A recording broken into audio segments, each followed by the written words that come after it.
পাবে, জল পাবে, সব পাবে। আমাদেরকে এবার আশীর্বাদটা করবে, কারণ বিজেপি থাকলে ঘর দেবে না, 100 দিনের কাজের টাকা দেবে না, সব বন্ধ।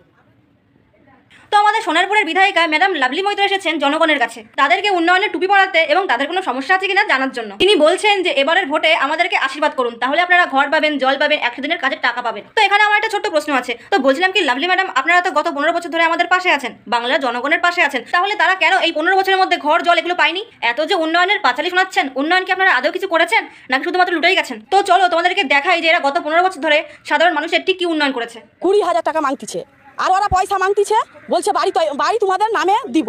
20,000 টাকা মাংতিছে, হ্যাঁ টাকা চাইছে, তবুই মানে করে দিচ্ছে নি, বাড়ির জন্য টাকা চাইছে 20,000 টাকা।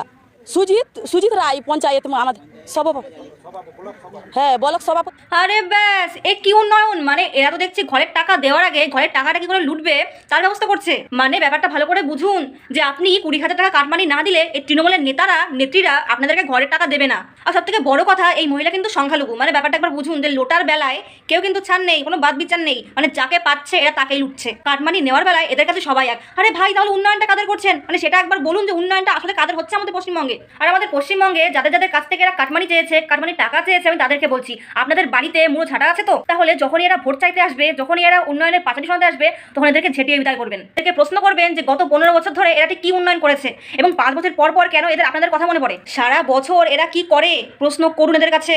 আপনার অধিকার আছে প্রশ্ন করার, কারণ যেখানে আপনার প্রাপ্য, আপনার অধিকারের কথা, সেখানে আপনি প্রশ্ন করতেই পারেন। আর এদেরকে বলুন যে এবার পাল্টানো দরকার, আর তার জন্য চাই বিজেপি সরকার।